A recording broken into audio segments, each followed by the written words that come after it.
Ezra గ్రంథము మొదటి అధ్యాయము.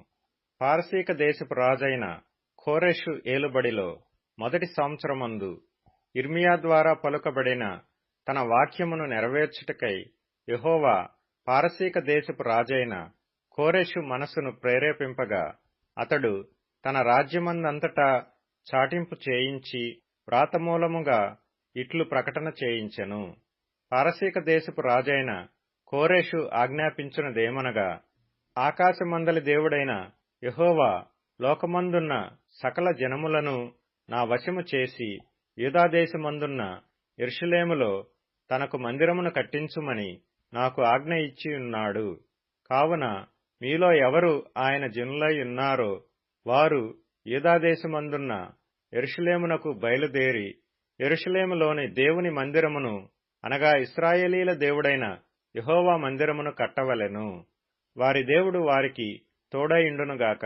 మరియు యెరూషలేములో నుండు దేవుని మందిరమును కట్టించుటకై స్వేచ్ఛార్పణను గాక ఆయా స్థలములలోని వారు తమ యొద్ద నివసించు వారికి వెండి బంగారములను వస్తువులను పశువులను ఇచ్చి సహాయము చేయవలెనని ఆజ్ఞాపించెను.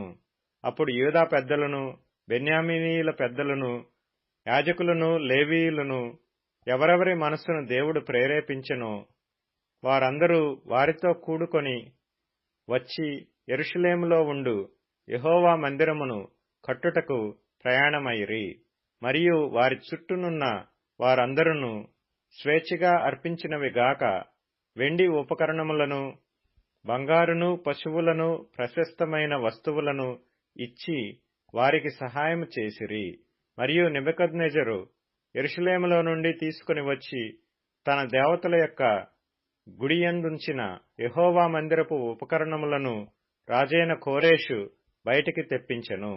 పారసీక దేశపు రాజైన కోరెషు తన ఖజానాదారుడైన మిత్రిదాతు ద్వారా వాటిని బయటికి తెప్పించి లెక్క చేయించి యూదులకు అధిపతియగు షేష్బజ్జరు చేతికి అప్పగించెను.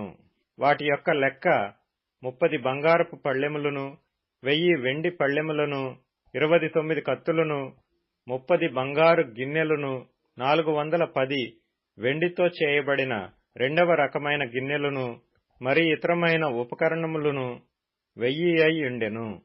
బంగారు వస్తువులను వెండి వస్తువులను అన్నియు 5400. షేష్బజ్జరు బబులోను చెరలో నుండి విడిపింపబడిన వారితో కూడా కలిసి వీటన్నిటినీ యెరూషలేమునకు తీసుకుని వచ్చెను.